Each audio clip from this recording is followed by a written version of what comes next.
Apesar do início da campanha de vacinação, o número de casos de Covid e a curva de mortalidade continuam aumentando na maior parte do país.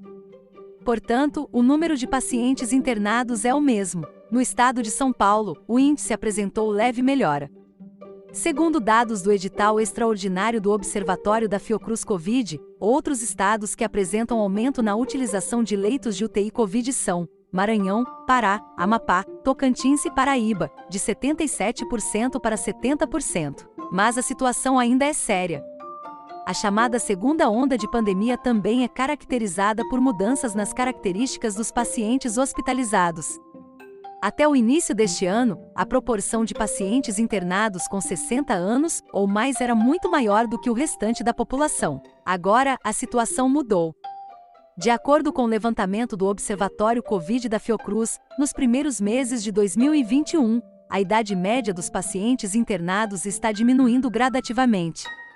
Na primeira semana epidemiológica do ano, a idade média de hospitalização para Covid foi de 62 anos, enquanto a idade média de hospitalização para novas mortes foi de 71 anos. Na semana 10, essas médias caíram para 58 e 66 anos, respectivamente.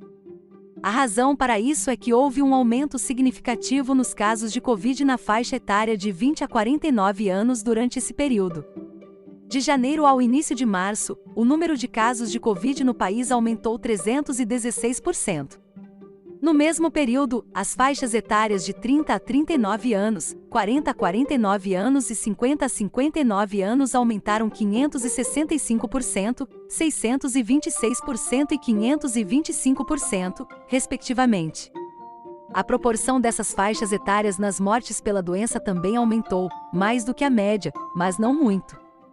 Durante o mesmo período, janeiro a março, o número de mortos da Covid aumentou 223,10%. A faixa de 30 a 39 anos aumentou 352,62%, a faixa de 40 a 49 anos aumentou 419,23% e a faixa de 50 a 59 anos aumentou 317,08%.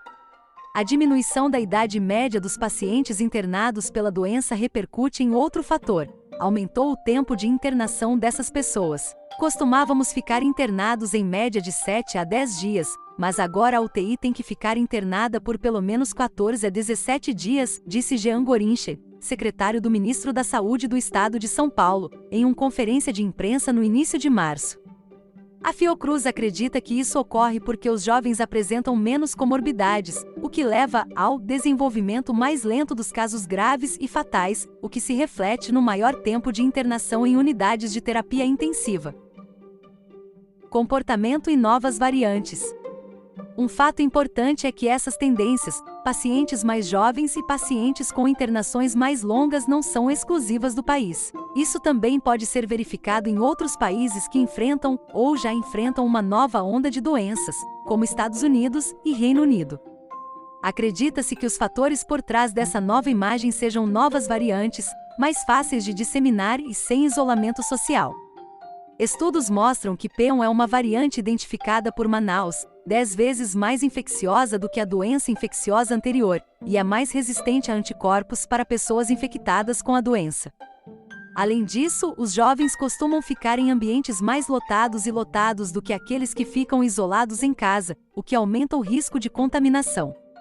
Em menor grau, a vacinação também pode desempenhar um papel nesta tendência.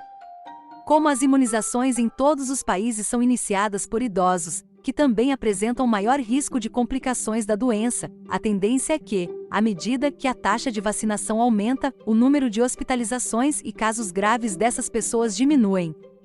Você ouviu mais um episódio do Gerocast, primeiro e maior podcast sobre longevidade e saúde do Brasil. Produção e idealização: Williams Fiore.